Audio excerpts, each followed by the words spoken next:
Cracking, ladies and gentlemen, 49 coming at you another community shoutcast for the OUSA Dota League Season 1. Loading into game number 3, the tiebreaker deciding game for the series up against TYK and TYK. This will determine which team moves on to the next stage, the ODL Season 1. Joining me will be my co-caster Yoshi from Team Blink. He will be commentating from the in-game client, so he'll be dropping in shortly once we've loaded on into the game. And so 2IP were able to take Game 1 from TYK yesterday. TYK were able to return with a very convincing Game 2 victory.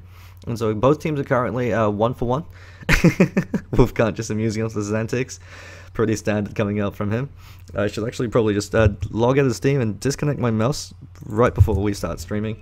The reason why I disconnect my mouse is when I play Dota 2, I actually move my mouse around frantically, and it's really disorientating for other people to watch. I've noticed this in the past. I think Jamie was the one who was telling me that it gives me a headache to watch my stream when I'm using my mouse, just because I do frantically zip zap around.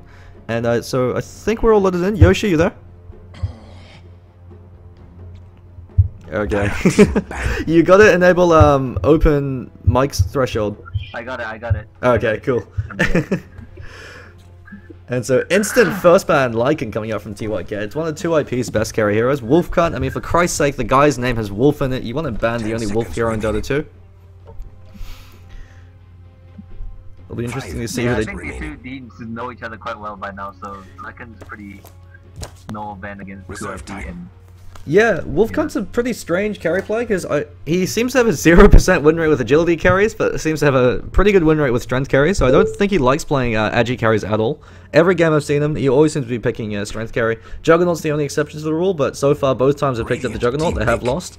And so I think that hero is just being disregarded. So Ancient Apparition picked up, and TYK choosing not to ban the Slark, so they actually could be picking this up now, since they chose to ban out the Nagasarian and the Lycanthrope.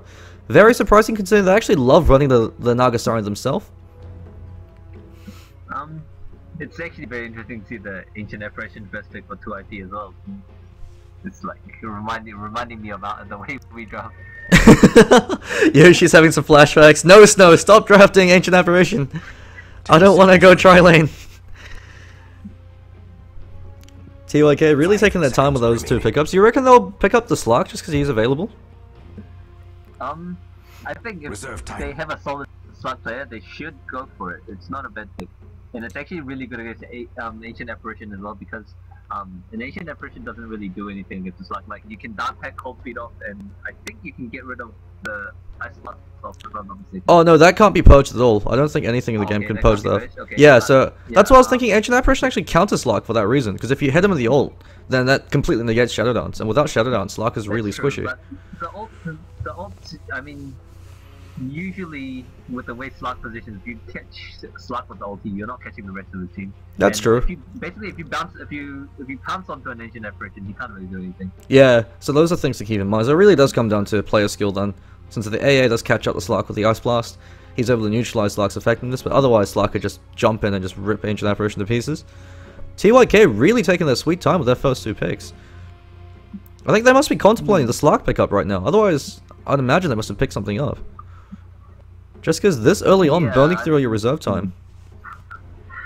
Maybe they're deliberating between the Lone Druid or the Brewmaster. Yeah, I kept telling. Oh, damn it, Pandy! I was yelling at him all day yesterday. Please pick up Panda. I want to see another Pandy Panda, but no, he's going for the Lone Druid.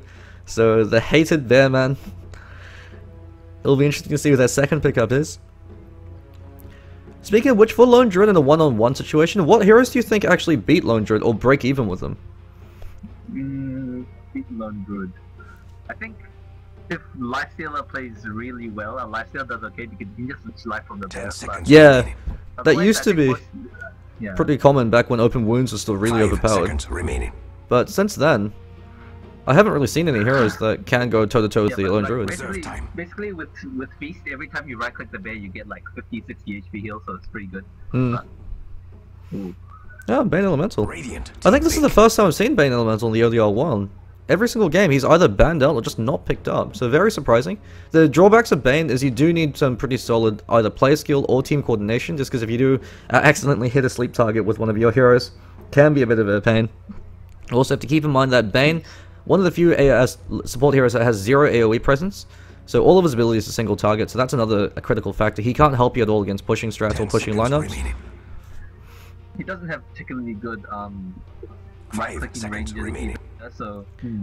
Yeah, it's difficult for him to zone out. In terms of lockdown, Reserve time. The Fiend script is a really solid lockdown skill, especially because it goes through BKB as well. And the Enfeeble's always nice. If you just pick up an early point of it at level 1 or level 2, you could use it to really put some pressure on the carry. But if they do decide to clash try, Ancient Apparition can just pop Chilling Touch and smack Bane around. He's got the range advantage and the damage advantage with the Chilling Touch. But Bane does have some pretty solid strength growth, so he is reasonably tanky for a support hero. If 2IP don't pick up a Mirana here, I would expect to see a Mirana ban in the second phase, because I think a lot of the teams where I have seen Bane being picked, I think they combo with Mirana quite often. Yeah, the sleep into arrow combination, that's a pretty standard way to play the hero. But yeah, this Lone Druid should be interesting, just because outside of lifesteal, I really can't think of any hero that could go well against Lone Druid. I think, wow, that's an interesting pick. Radiant team ban. Witch Doctor actually works surprisingly well against the Lone Druid, just because if he doesn't micro and split his berry apart quickly, you can't just bounce the cast between them. And Witch Doctor actually does offer you a huge amount of offensive and defensive capability. You usually want to pick up 1 point of Voodoo Restoration at level 2, just because it gives you a huge amount of sustainability in lane. Level 1's the most mana efficient form for the Voodoo Restoration. It actually does heal a surprising amount, especially with the increased range to Maledict, so it's now 500 range, instead of before I think it was like 200, so you have to go right up close and personal. The Malediction actually can offer you a fair amount of power, especially in conjunction with the Ancient Apparition. You get Ice Blast and Malediction on the hero, they're not going home. And you've always got the Skrillex Death Trap, so if you are able to get his ward off, you can single-handedly win fights. And yeah, we've got the Mirana ban instantly coming out. That I was talking about. Yeah, I think Witch Doctor actually works really well with Ancient Apparition because of Chilling Touch. Like, Witch Doctor is a 600 range hero as well, so that could actually be really powerful in the laning phase. Yeah, and he hits like a truck. Witch Doctor and Dazzle are two support heroes that have very high base attack for ranged heroes, so it's something to keep in mind. They can just zone you out with their right clicks. But all in all, very strange pickup coming from 2IP, and game number 2, they went with the Jakiro as that unconventional hero, and that actually cost them the game. He accomplished nothing at all during that entire game. So let's hope Witch Doctor doesn't do that for game number 2. Faceless Void banned out, so they're fearing that combination with the Chronosphere and the Death Ward. Since Faceless Void, a pretty good combo. Yeah, leaps in, locks it in place. Witch Doctor blasts some Skrillex, throws out the ward, and that kills everything, especially if he has an Aghanim Scepter. 10 seconds the Death Ward gets 3 attacks off per second, so with an Aghanim Scepter, it will bounce to every member of their team. An insane amount of damage. You'll actually out-DPS your carry at that point, until your carry gets 6 slotted. So it's something that you have to keep in mind. Witch Doctor does scale very well. In fact, both the supports, Ancient Apparition and Witch Doctor, if they do get enough gold to pick up the Aghanim Scepter, can have a huge amount of teamfight impact. Bane can go for the Aghanim, but it's a pretty shitty pickup just because it only increases damage, and the Fiend Script's there for the lockdown. I think if 2IP pick up a Luna, that would be a really solid tri-lane for the Ancient Apparition, Witch Doctor, and Luna, because even without Chilling Touch, with that Luna Blessing, yeah, aura, it's really strong. Dire team ban. And you've got 2 pseudo stuns then. You've got the Luna Beam, and then you follow up with the Paralyzing Cask, or the Cask into the Lucent Beam, stop them from running away. Since Paralyzing Cask's biggest drawback is the fact it's got a very slow projectile speed, of about 400, 500 projectile speed. Average spell speed is about 900, so it takes a very long time for it to hit the enemy hero. So if you have the Lucent Beam, which has that 0.6 second stun, to lock them in place so they can't run away before the Cask hits them, it actually can combo and do a lot of damage. Timbersword banned out, and since he's an excellent offlane hero to deal with the AA and the Witch Doctor, if he's able to get a good early game start, he can just zip in and kill all of them. Templar Assassin Respect ban out to Mule, who in game 1 and 2 played a very good TA. Unfortunately in game 2, Wolfcant wasn't able to secure the late game, and Luna actually picked up a TYK. Radiant team pick. This is good, this is good. This is the nice Luna pick for 2IP as well. Yeah, and Luna's always an incredibly powerful carry hero. I think she's got the highest win rate in the last 3 patches for any hard carry, and for damn good reason. She's very strong in all stages of the game because she has such a good early and mid game presence. Once you get a BKB and have Eclipse, you can't fight Luna unless you're able to isolate her before she gets her ultimate off. So since they don't have something like a Beastmaster or a Batrider, Luna's able to run unchecked once she picks up her BKB. The games where Luna does lose in the ODR 1, I've noticed it's because the Luna goes for greedy builds. It's not so much any inherent flaw with the hero, it's just the player using the hero tends to go for something treads into Helm and isn't able to get a BKB fast enough. But in the hands of skilled players who do go for the optimal Luna build, which is just the treads into the BKB, or drums if you want to fight a bit earlier, Luna is pretty much an unstoppable mid-game force. And especially when you have the Bane Fiend's Grip as well. Bane's able to lock down the hero with the sleep. Grip up another one. Luna just runs in, pops her ult, and just kills everything. Weaver picked up. Not bad tri lane counter to the Luna, just because you've got that Sakuchi to position yourself out of the Eclipse as well as the Luna Beam. But all in all... This is actually a really deadly tri lane coming up from 2IP. The Weaver, Witch Doctor, and Ancient Apparition. 5 seconds remaining. I think they could aggressive tri lane with this, and they could do okay. Because Luna is quite short attack range, Reserve and Bane time. is also quite short attack range. Seconds Whereas remaining. all three heroes in that tri lane, the Witch Doctor, Weaver, and Ancient Apparition, they all have 600 range. Yeah, you've got the Chilling Touch as well on Weaver, so Radiant Weaver can get up team close and personal with the Sakuchi, get those right clicks, and Weaver hurts like hell, especially with that Gemini attack. Unfortunately, Gemini attack doesn't proc the Chilling Touch, but he's still able to do a lot of damage, and the Wraith King pickup, so it looks like an off-lane Weaver, and Wraith King has the tri-lane carry. So that actually provides a lot of power, because you've got the reliable setup stun from the Wraith King, follow up with the Cold Feet, and then the Paralyzing Cask. If you actually can bounce the cask, you can lock a hero in place, get that Cold Feet off, and just beat them down with that Chilling 10 Touch. seconds remaining. Have you ever seen anyone run Wraith King? I think 5 Horror seconds runs it, right? remaining. Yeah, Horsemen of the Ruckus are the only team I've seen so far run him. I think it was 2IP in game 1 that actually Reserve used time. Wraith King against Horsemen of the Ruckus as well, but they used him as, in the support Radiant position. team Did they ban. use it as a carry? Support? Yeah, I think they used him as a support, because I remember clicking on him and he had Arcane Boots. And so I think he was used... If they choose to do a support Wraith King here, they could put Witch Doctor mid and go Ancient Apparition, Weaver, Wraith King tri-lane. That would actually be really powerful as well. 10 Yeah, and seconds especially with the remaining. recent buff, so his aura actually works on ranged heroes now. So Weaver usually never seconds builds remaining. lifesteal at all, but having a 30% lifesteal when the mid game comes around actually can be quite a big deal for the Weaver. They've banned out the Outlaw Destroyer, which could actually be a Witch Doctor mid. Witch Doctor's very good mid because he has such high base damage, and if he catches you on his own with the Paralyzing Cask, or if he bounces it back and forth between the range creep, he actually can do a fair amount of damage. Paralyzing Cask also does offer you a fairly decent way to control the lane, since if it bounces to a creep, it does 100 damage to them. And so Puck banned out by TYK, so fearing the power of Mule over on 2 of his signature heroes, and the Night Stalker pickup! I'm loving this coming out from TYK. I haven't seen a Night Stalker in the last 2 patches. That's a really cool pick.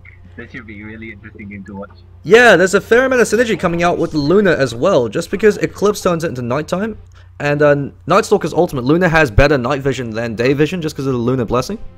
And so this could actually be a very interesting strategy coming out from TYK. They've got that tri-core setup with the Lone Druid, Luna, and the Night Stalker.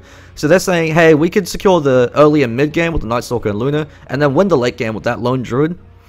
Whereas 2IP, they've got Storm Spirit, so Mule going to be duking up against Valorant over in the Night Stalker mid. Storm Spirit actually should be able to easily beat the Night Stalker, although Night Stalker just to hang back and passively wait until nighttime comes. Since if he gets a point up in that crippling fair, once level 4 kicks around, he actually can go for a kill attempt on Mule. So just going to quickly introduce the players over from both teams. We've got Yoda, the captain, this time playing the offlaner over on the Weaver. Mule, their mid player over in the Storm Spirit. Wolfcart, their carry player over in the Wraith King.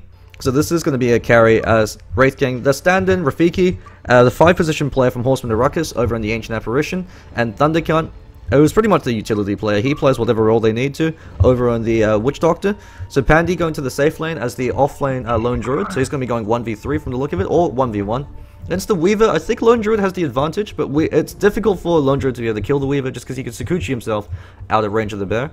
Valorant, over in the mid lane as the Night Stalker. We've got Kukar Pang, the carry player, over on the Luna. Mickey Mouse, the support player, over on the Vengeful Spirit. I think he also does play a lot of their mid heroes as well, and sometimes he plays the Juggernaut. And Golfrey, usually the offlane player, this case being replaced by Pandy, so he's over on the Bane Elemental. So Bane and Vengeful Spirit, pretty strong combination, just because you've got the Bane Sleep to help set up the Vengeful Spirit Magic Missile, since it does have a very low range. And Weaver 1v3... Oh, you go on. The way the lanes are shaping up, I think I give the advantage to 2IP here, because an aggressive tri-lane against this Weaver, I don't think, especially because the supports...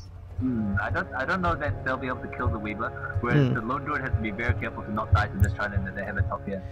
Because you have to keep in mind, The battle begins. the Bane For Elemental good Sleep and all. actually can help out the Weaver, since it will give him time to be able to get his Sakuchi off cooldown. But if Yoda does misplace, Sakuchi at level 1 has a very long cooldown. That's a mistake that a lot of Weaver players tend to make, is at level 1 they play too over-aggressive and they waste their Sakuchi. The Sakuchi at level 1 and 2 has an incredibly long cooldown, and when it's off cooldown, you're one squishy bug. Looks like Mule's going to be able to... Actually, the creep wave seems pretty even so far. Wow, a perfect creep block from both teams. It's actually not impossible for the for the Weaver to die in this lane, because if they have the sentry down first, and then the moment the Weaver Shikuchi, you put the sleep on him, yeah, you can catch him out. That's true. If you waste the Sakuchi, the level 1 Sakuchi with the sleep, that's another reason why Bane Elemental is a good hero against heroes such as the Weaver. Shadow Demon also does the same kind of role. Valorant copying the static Remnant Harass, it's one of the things you have to keep in mind as a melee hero, especially against the Storm Spirit, is he will be spamming his Q a lot. And so that's a way to be able to zone out the enemy hero as well as get CS. Makes it very efficient for him, and we see Mule off to a pretty good start. He didn't miss one CS there. While that's happening, Pandy, relying on the creep pull so far. So he's getting some free experience. That pull camp has been blocked off.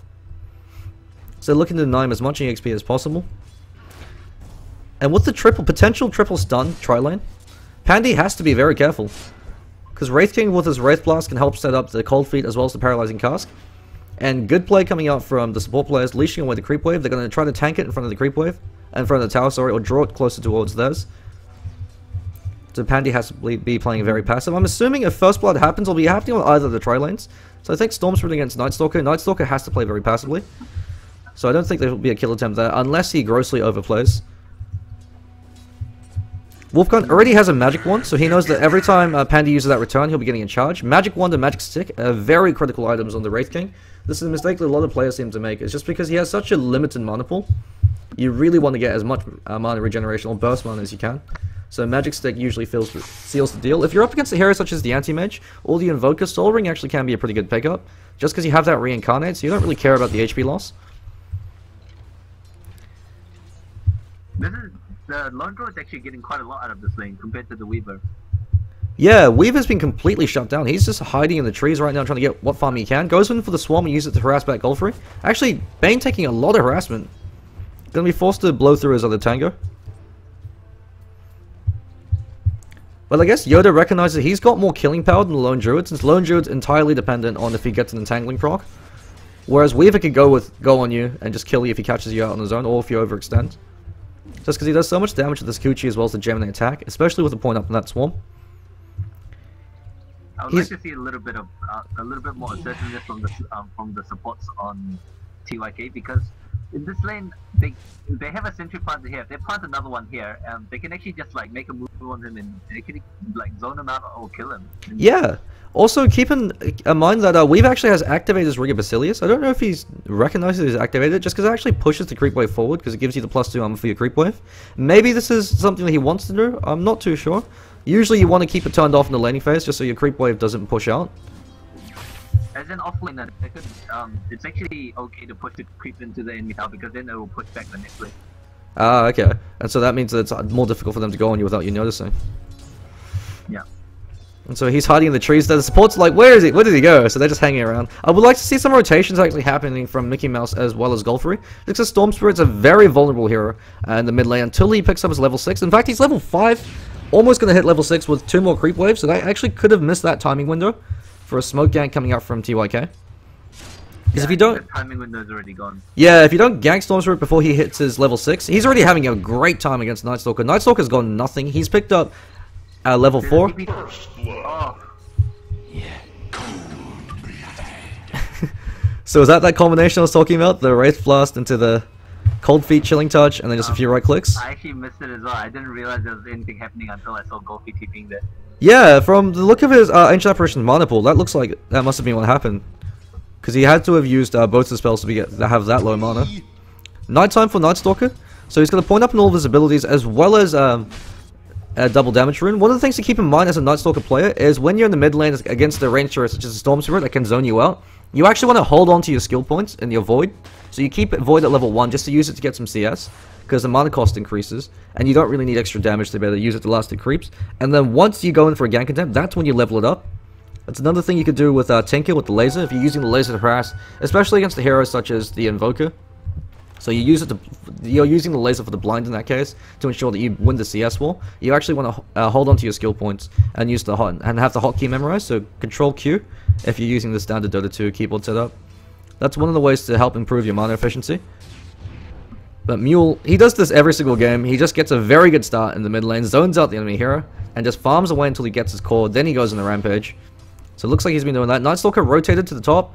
But the Yeah, he's wasted a lot of time there, the Night Stalker. He actually rotated there and he stayed there for a while, and look at the CS compared to the Storm Spirit. It's less than half of the Storm Spirit CS, so he's actually lost in mid lane quite hard. Yeah, the thing with Night Stalker is when you go for rotations, you always want to, you don't want to rotate until you have boots, even when it's nighttime. Just because if they have boots, then you lose the movement speed advantage you have over them. And you usually want to pop smoke as well, to make your rotations a lot more efficient, and to make it undetectable for the enemy team. In my opinion, Night Stalker shouldn't actually rotate on the first night. He should actually focus on getting his items and levels at mid, and then focus on rotating on the second night. Yeah, that's definitely true. With the change to the day and night pattern, it used to be 6 minute when Night Stalker hit night, so he'd be level 5.5 or level 6, depending on how well he'd been doing. And now it's switched over to level 4 minute night, so nighttime's going to wear off in about a minute and a half. And so that's the thing you have to keep in mind. It does mean that Night Stalker actually can function as an off-lane hero if you do play very safe and very passive. Just because the instant you hit your nighttime, you're going for a gank attempt. It looks like he's gone for Darkness at level 6 and popping it immediately to prolong that first night. I actually kind of disagree with this. Just because he's been having a difficult time, and it doesn't look like he's going for any gank attempts. So you usually actually might... I agree, I don't think he should have used Darkness there. Yeah, Cinderen's the one that actually advocates skipping the first level in Darkness unless you're having a great game to get that second point Hunter of the Night, so that when the second night comes in, you could actually use it to go for a rotation and ensure a kill. Or in the first night, if the enemy mid player overextends, you could go for a gank attempt then. He's popping the invisibility rune, but even if he gets a silence over a mule, I don't think he has enough damage to bring him down. Just because he's only got level 3 void instead of level 4, it's a significant damage increase from a level 4 void to a level 3, but he might actually catch out Ancient Apparition. Rafiki, he's fleeing for his life right now. He knows something's up. Yeah, he's going to eat a void. Pops to the cold feet, but he's silenced up. He's trying to juke him through. He actually gets a juke through. But Bane's rotating over, so I think he should be taking a fall. And actually, the bottom lane, Yoda takes a fall to Vengeful Spirit. Chilling Touch has been popped. Mule might actually be able to get a kill over the Bane. Wraith Fire Blast stuns up the Night Stalker. Malediction pops on him. He's taking a lot of damage. Paralyzing Cast locks in place, used after the Wraith Fire Blast. And Mule zips in to get that CS, so standard Storm Spirit contribution to a gank. Zips in, takes a kill. Yeah, the Night Stalker is not really having a successful game. He's done a lot of unsuccessful rotations and wasted a lot of time. He's quite under-leveled and compared to the Storm Spirit, he's like 2 whole levels behind now. Yeah, I was questioning the Night Stalker pickup. Maybe I was thinking they could have a support over in the mid lane to ensure Night Stalker gets some farm in the early stages. Or I was actually expecting him kind of just to camp the mid lane for a bit and wait till second night. Sounds like Snow's laughing in the background. No, that's my brother. I think the one good thing that TYK have going for them is the Luna is getting a lot more farm than the Wraith King. Yeah, that's definitely true, but keep in mind, Wraith King, he can fight right now, whereas the Luna can't. She's got Eclipse, but with the Reincarnate up, Wraith King won't give a damn. He's actually level 5.5, never mind, he doesn't have his Reincarnate yet. He's gone for the Hand of Midas. Yeah, so I'm assuming that's a behind Midas, since he recognizes he's not getting as much out of the lane compared to the Luna, so he wants that to make sure he can stay ahead in levels, or at least break even. Handy's been having a great game. He's level 7.5. A lot of gold over on an EXP over on him. Would have liked to see a few more rotations, or even a rotation mid. Gank the Night Stalker during the daytime, since he's very slow. But it looks like some action's going to be happening in the bottom lane. Kukar Pang, caught up. Oh no, I meant the 2IP should gank the Night Stalker. Kukar Pang actually going to take a fall. Wow, that's the power of that Chilling Touch. You saw Luna just melted from all those right clicks. And that shuts down Kukar Pang's brilliant early lead.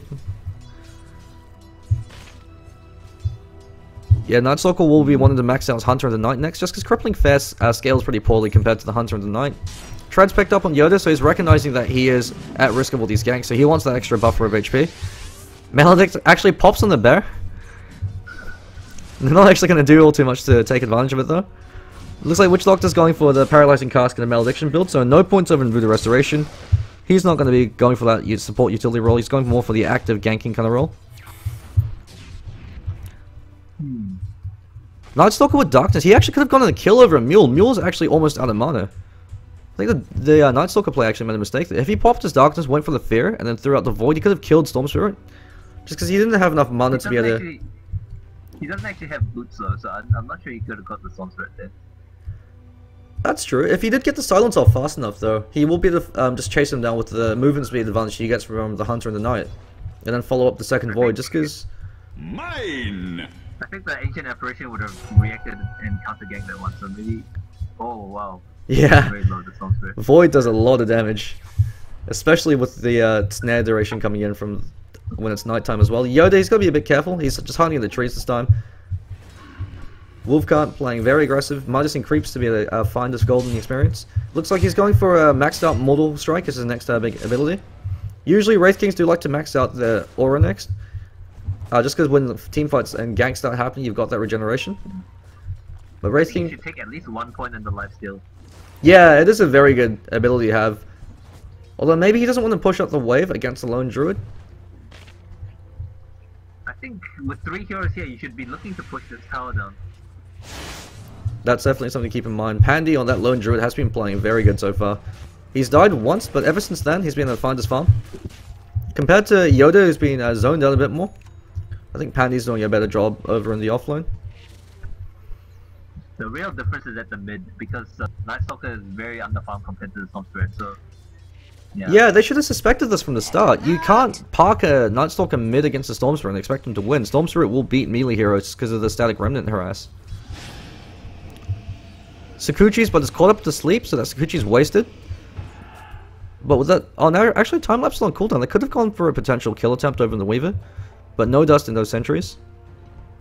So that's a smoke rotation wasted. Looks like 2IP are rotating over to the mid lane. I feel sad for them. Nighttime is actually going to pop in about 2 more minutes, so Night Stalker has to be careful. Ball Lightning to actually catch him in range. Mule goes in for the zip, didn't go for the overload proc. Cold Feet's going to lock him in place. So he pops Darkness and is frozen in time. Rafiki takes a fall, stunned in front of Tower Rage. Malediction over the supports.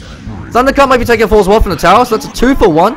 And Mule might be taking a fall here if he gets caught out with the magic missile. Never mind, there's no mana on either supports. Good recognition coming up from him. He bottles to ensure he has just enough mana to be able to zip over to the secret shop, and then he's able to walk his way on. But great rotation coming up from TYK. That was really good counter game. Yeah, they punished the bad positioning coming up for the Ancient Apparition since he was drawing tower aggro. He was caught up in the magic missile. He instantly drops to the tower. AA has very low armor. And Wraith King's picked up a point over in Zora. So maybe he's watching the stream. There is that 2-minute delay though, so you never know. Bit surprised he went for Oh, you go first.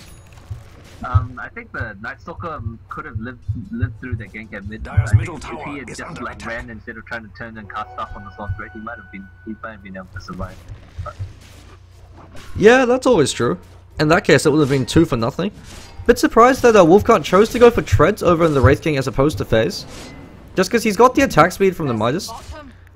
And while attack speed is nice, the attack speed from Treads is nice, on a hero like Wraith King is very slow and melee, you usually want some kind of gap closing item. So that's why Phase in the drums is a very good build on him. Because it gives you that early mid-game presence, just because if you're not hitting them, you're not actually accomplishing anything. He's going for a gank attempt over in the bear. I don't think it's the worst choice to go Treads here. Oh, they're rotating top, but there's a ward spawning it. Yeah, and Reincarnate, so that gives the supports player time to TP on over. And he just TPs over to the bottom lanes, just wasting the support's time. Biting his thumb. Golfray bodyguarding Kukar Peng. Doesn't have that Fiend's Grip, really wishes he had it. Storm Spirit gonna pick up that double damage room, Ball Lightning to make sure he gets it. Nighttime's, I think Nighttime's popped? Yeah, Nighttime's popped for the Night Stalker. And with Phase Boots, he could be looking for a rotation. I think there's going to be a big fight happening at bot soon, with 4 heroes here from Radiant side. Yeah, keep in mind, Pandy actually picked up his Midas a little while ago, so he's been getting a lot of free farm. Goldly still is a small advantage in favor of 2IP. But that's mostly due to the fact that they've got that 1 kill lead and the superior mid position. I really like that the Luna is going straight for the BKB. There's no funny business here. Yeah. No silly items first. No greed, just straight up BKB. Kukar Peng recognizing that he's going to be fighting very early, especially against the early mid-game draft of 2IP. So he knows that if he goes for a greedy build, he will be punished. That's what that wispy glow around the tower means. And he needs to be ready to provide that BKB Eclipse to ensure his team can win fights or at least trade even. Just because otherwise they will be complete wipes for them. The concern I have for TYK is that they don't really have like any form of counter push. They don't have anything to throw at the creep waves when they come pushing. Radiant's middle tower is under attack. Yeah. Surprised 2IP actually haven't taken advantage of this. I think they seem content so far, just passively farming. Paralyzing Cast used to farm, so Night Stalker might actually be a free kill. Never mind, he's going to walk into 4. Silences up Wolfcub, but instantly pops. Mule zips in from the tower and just picks him apart. Don't know what he was thinking there. He saw 4 heroes grouped up bot earlier. He should have known better. Yeah, there's no wards for the Dire at the moment, so they don't have any vision. There's all the heroes are basically in the fog. He shouldn't have done that kind of move in that situation. Yeah, that's one of the things that distinguishes good Night Stalker players from mediocre ones, is that you always have to make sure that your rotations and ganks are successful during the nighttime. Just because dying during your most critical night, which now is the second night, is a very big deal. You want to make sure that you get as many kills and create as much space as possible for your team. So that sometimes means actually playing passively. Just because it forces that, it means that the enemy team's forced to group together during that nighttime. Since if you run in 1v5, it doesn't matter how good you are, you probably will be taking a fall. Wraith King going for straight up for the... Oh, yeah, you keep going. All in all, I think the laning phase hasn't gone too poorly for TYK. I think it's fairly even. It's only on 1,000 gold difference. So they've actually still got really strong late game core heroes in the Luna and the Lone Druid. So I think they still have a solid shot going into the mid game. Yeah, the 2 carries are able to get them out of farm. Pandy being ganked up. Mule actually doesn't have enough mana to go for a full kill attempt on this. And with support rotating out, I don't think they could get this. He's got a haste rune, but he's going to be very careful. Fiend's Grip, never mind. Bane just barely has mana now with the stick pop. Goes for the Fiend's Grip, and Mule could be taking a fall. Bear actually miscoordination coming out. Bear was actually caught up, but in the end they're able to seal the deal with that Entangle. First hit Entangled. Those odds. Yoda might actually be able to get killed. Yeah, with time lapse he could dive this. I don't know why he didn't dive that. He should have dove and then used time lapse to get out, but Night Stalker in the back line, gonna kill the Ancient Apparition. Rafiki silenced up. There's nothing he can do. Yoda throws out the Swarm. Oh, wow. But that's it, yeah. That's a really good gank. I was really surprised Yoda didn't go for that kill there and then use that time lapse, because even if he did die, that would have been successful. That would have been a good trade for him, just because Lone Druid hasn't been punished for going to Midas. And killing Lone Druid also shuts down his bear, so if you kill his bear when he then respawns, it gives you a huge window of opportunity where Lone Druid can't do anything at all. He's level 12, he has a huge amount of experience, and in terms of net worth, he's actually leading the scoreboards. Wolf can't. Lone Druid's actually done very well to catch up in the gold department. Yeah, despite losing mid lane, their mid and their off lane were actually able to do their bot and off lane were able to do very well. TYK actually leading 1,500 EXP. And Bane was able to pick up his arcane boot, so it looks like he's going for the 4-staff. Invisibility rune top, he's going to pick it up. It has no arms to defend itself. Ancient Apparition has his ultimate up, so that is a critical level up for him, just because he could use that to open these fights or to snipe people off. I don't think I've actually seen Jamie play Ancient Apparition before, so it could be a first game Ancient Apparition for him, so we'll see how effective he is with those ults. Dire's middle tower is no longer a liability. Good deny coming up from Vengeful Spirit. Wraith King almost has his armlet again. Actually, he has it. He's got enough gold to finish it now. Well, we've got a rotation happening from Vengeful Spirit. He's got Reincarnate up, though, so you probably don't want to go into Wraith King. He's got level 2 Reincarnate, so that's a very short cooldown. 160 compared to 260. So with one more level, only a 60-second cooldown on that Reincarnate. Very powerful ability. 2IP seem content to just passively farm. I guess they're assuming they've got the better late game. But with 3 heroes, they could deal a lot of physical DPS compared to 2.5. I'm not too sure who the late game favors, just because if you lose a fight against a Lone Druid, you can knock down your racks very quickly. Mule, he's going for a BKB. About halfway to it now. Armlet up over on Wolfcunt. So no fancy mobility items. Night Stalker, I don't actually think that the Night Stalker is actually that powerful in the late game if he doesn't have a lot of items. Yeah, that's true. But with the attack speed from Hunter in the Knight, if he just picks up a BKB and a Basher, he actually can provide a fair amount of lockdown. Just because he attacks so quickly, it's guaranteed to be to lock at least one hero in place. Mule actually catches out of a Valorant. No silence coming out from him. Not too sure why he didn't use silence, since Mule can't go for the initiation. Never mind. Switches targets. They're going for a gank attempt on the bear. Time lapse has been popped. Lucent Beam flies out. Mule's actually caught up in the entangle. Ball lightning himself to safety. He's got ball lightning himself again. Never mind. Turns around and kills the bear. Kukar almost gets a kill with the Lucent Beam, but it's juked out. Pops the BKB Eclipse. But he's in front of a creep wave. Bit unfortunate. Wolfcunt still chasing him. Yoda's hanging around. He doesn't have time lapse though, so he has to be careful. Wolfcunt silent, caught up in the sleep. But Rafiki instantly catches it. He might actually pay for that with his life. Yeah, he eats the Fiend's Grip and the Magic Missile. Actually, bad CC rotation coming up from them. Swap used defensively, but Godfrey takes a fall. Night Stalker buys back. He's up for more. But keep in mind, Wraith King has his ult. And Reincarnate snaring up Mickey Mouse, ensuring Yoda gets the kill. Yoda takes a fall though with that crippling fair. And Wolfcut now fleeing for his life. Thundercunt comes in, throws out the cast. Cast is bouncing back and forth with the Night Stalker. And with that Witch Doctor Death Ward, doing a lot of damage. He's actually going to get a kill over in Valorant. With that Malediction, that should be enough. Kukar Pang being driven out. Full position Thundercunt. Able to take down the Witch Doctor, but Thundercunt ensnared up. He's gonna be done. Never mind. Paralyzing cast. Gets one more right click. He says, "Bitch, please," and smacks down the Luna. Bear might be able to kill him. That Voodoo Restoration is doing so much work. And Wolfcut just hanging around smacking people. If he had phased Drum, would have been able to get a lot more right clicks off in that fight. That's the reason why I'm a huge advocate for phase over treads on Wraith King. Because if he does have a hero locked in place, he could DPS them down, but it's just, he has to run up and hit them to be able to do that. Oh, that's got to hurt. Basically, the result of that team fight came down to how the Luna used the Eclipse. So basically, the Eclipse hit nothing. Yeah. That's basically the reason that fight didn't go so well for TYK, in my opinion. I think if those, if he had saved that Eclipse and used it a bit later, and maybe his BKB as well, then that fight could have definitely gone in TYK's favor. It was a panicked Eclipse coming up from him, and then he died as well, so not only did he waste his Eclipse and his 10-second BKB, he also took a fall. So a bit of a panicked Eclipse coming out from the Luna, didn't recognize the creep wave was there. I think maybe one beam hit a hero and the rest just bounced the creeps. And so once that BKB wore off, they just chased her and just beat her down. You saw that power that Reincarnate though, it's such a powerful snare when he takes a fall. It was buffed recently, 75% snare, holy crap, it's a lot stronger than I thought it was. And so he's very happy to go up in the front line, take those hits. He's going for Cranium Bash as his first big item. So a good way to lock people in place, especially with the attack speed coming up from the Treads and the Midas. Doesn't necessarily need to build BKB with that Reincarnate up for now. Later on he will want to pick up a BKB, but for now he's content to tank those spells and tank those abilities because it means his teammates don't have to take it. You saw the Ancient Apparition caught both the Fiend's Grip and the Magic Missile. Waste of spells coming out from TYK, and that actually might have been one of the reasons why they lost so badly. If they were able to save that Fiend's Grip. Yeah, I agree with that as well.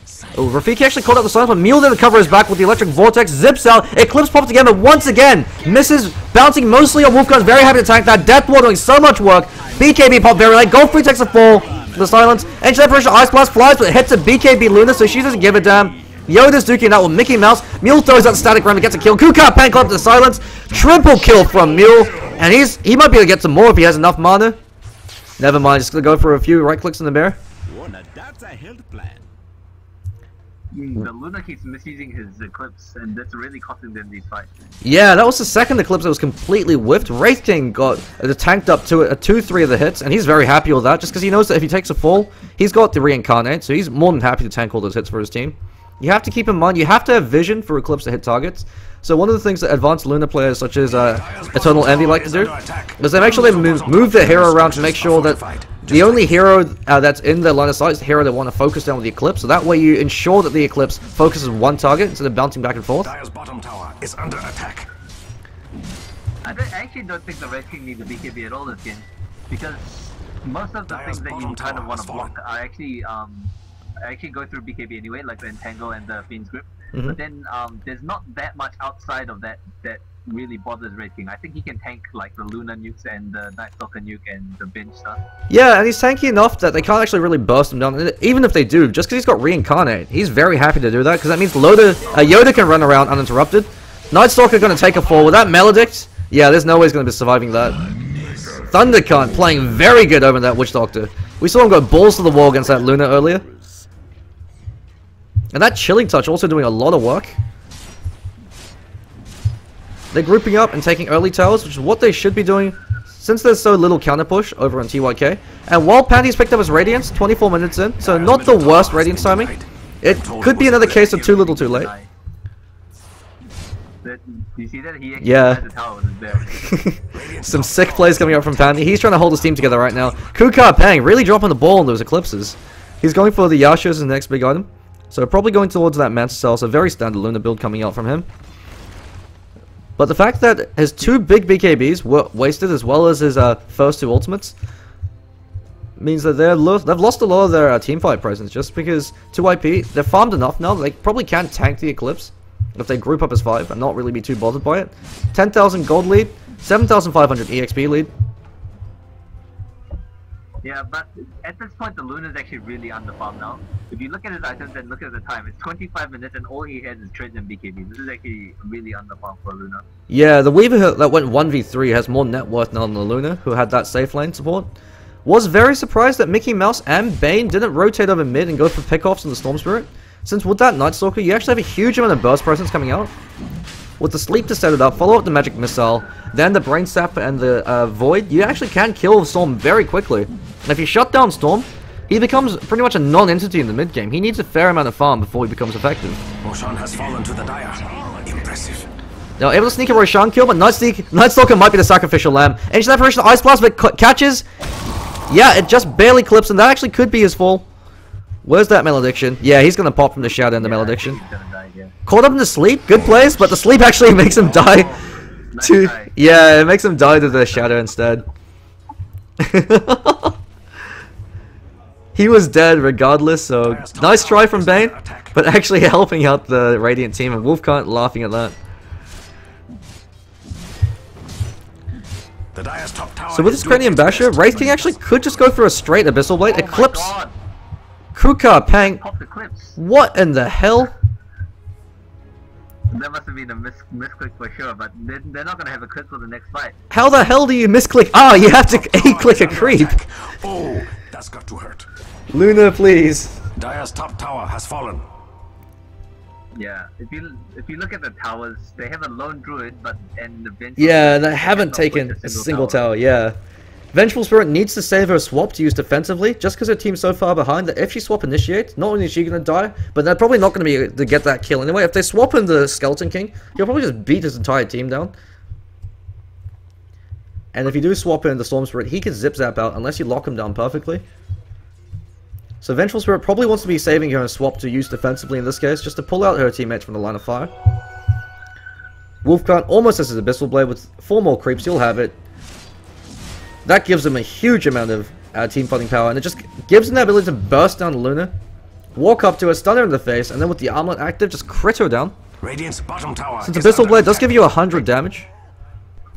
Basically, I think once the next wave of big items comes out for 2IP, so Storm Spirit has a BKB already, and nearly X, and then you've got the Wraith King who's about to finish his Abyssal Blade, actually he just picks it up, and then there's a Deso coming for the Weaver, and once these items come, I really don't think TYK will have any way to fight that. Yeah, 2IP will, their carries have reached that point of critical mass, just because there's 3 heroes that have a huge amount of farm on all of them, so if you might be able to kill 1, you might even be able to kill 2, but you can't kill all 3 of them, and Wraith King, he has a second life, so you have to kill him twice. I feel sad for them. At this point, you can't ignore him because you don't have 4 staffs or BKBs.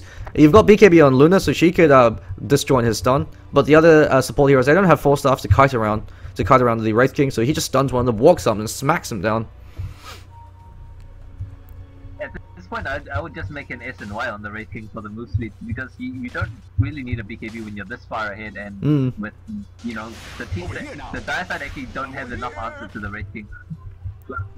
Yeah, he's one of those heroes, he gets called out for being a pub trash hero just because he's got 1 active ability, but he does offer a huge amount of teamfight and ganking power. And he's a surprisingly complex hero to be the master, just because it really requires you to have attack animation and animation cancelling and things like that completely down, just because you want to waste as little time as possible when you're getting right clicks in, to ensure that you don't waste his limited time on target. Fortification in place. Denied. Wraith King also is pretty flexible with the skill builds. Back when he used to be run in the North American scene about 2 years ago, they actually used to build 4-staff as his first big item. That was back when 4-staff gave attack speed. Just because it gave him a way to be able to close the distance immediately. He could actually even choose to go for something like a Blink Dagger. They're going over on the Wraith King, but he's got Reincarnate, so he's just turning around. He pops, but that Reincarnate snare proving to be a huge factor in this fight. BKB, Eclipse, pop, Kuka Pang, trying to get as many procs as possible, but she dies before she can do anything with that Death Ward. Unable to cancel the Death Ward channeled by Witch Doctor. Yoda doing so much damage with the Gemini attack. It doesn't even need the Desolator right now. Bear's gonna take a fall. Dire's top tower is under attack. And that's gonna be a Rax. Lone Druid? Yeah, he doesn't have a resummon, that's a Rax. Aghanim Scepter over in the 4th position Witch Doctor. He's just tanking the Night Stalker right now. He has more EHP than the Night Stalker. It's a sad, sad day to be a Night Stalker. The Wisdom is actually wicked than the Luna, so that that really just tells the story of the game. Yeah, Witch Doctor on his own can wipe the enemy team right now, just with one Death Ward. Dire's top barracks. Pandy, without his bear, he's actually completely useless. All he could do is face tank some spells, and that's about it. Yoda's running in. He's got that Chilling Touch buff on him. Paralyzing Cast used to farm creeps. That's how confident this Witch Doctor is. Bottom tower is Swarm thrown out defensively. Sleep catches that Ancient Apparition, but Godfrey's going to be taking the fall right now. Wraith King just stuns him, smacks him down, stabs him. That's how you play Wraith King. You stun, then you stab. He's doing both of those very well. Ancient Apparition gets the kill over Mickey Mouse. Aegis is about to be reclaimed over in Lone Druid. One of the I'm actually surprised they gave it to Lone Druid. I would have given it to the Luna. Just because it means that she can ensure she doesn't waste her BKB in Eclipse. Just because if Lone Druid dies and he doesn't have the berry summoned, he's useless. Yeah, I agree with that. And also because when he resummons with the Aegis, he summons the he middle with tower the belongs to the Druid, Aegis. so he actually dies really fast the second time. Yeah. Dire's middle barracks are under attack. So if he is stunned, called up in the Wraith Fire Blast, he can just be right-click down. So questionable plays coming up from TYK.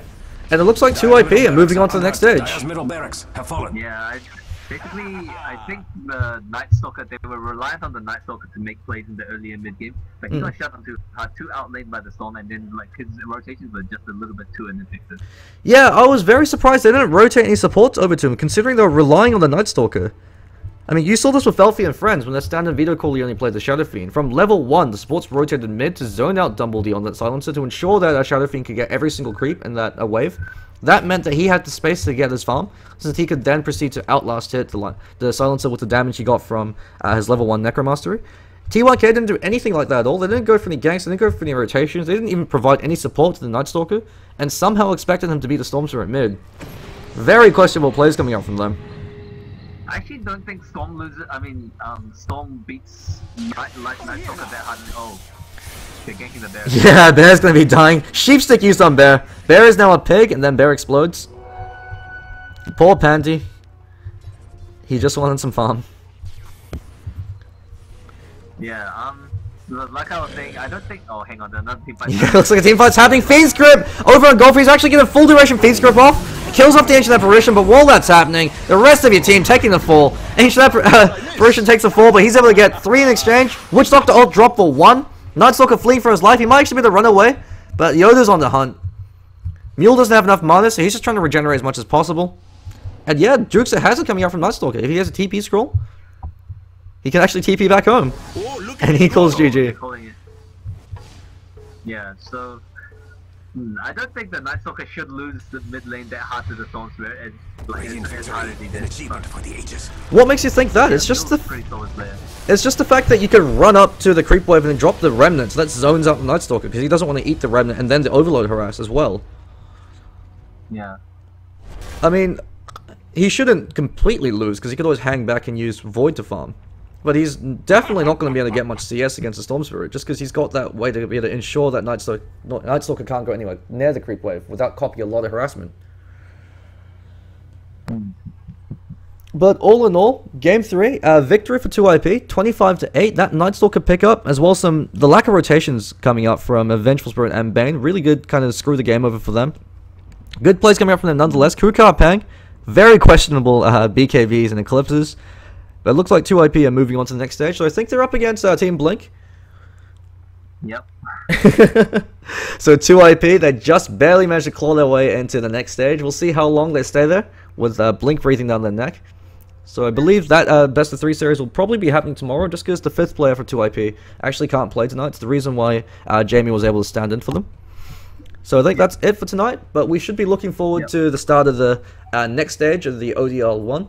We've got 8 teams moving in: Felfie and Friends, Horsemen of the Ruckus, Bambi Rising from Group 2, and now 2IP. And over in Group 1, Paddy's Pub Stomp, Struggle, Blink, and I think Team Standard Strat, the League of Legends champions.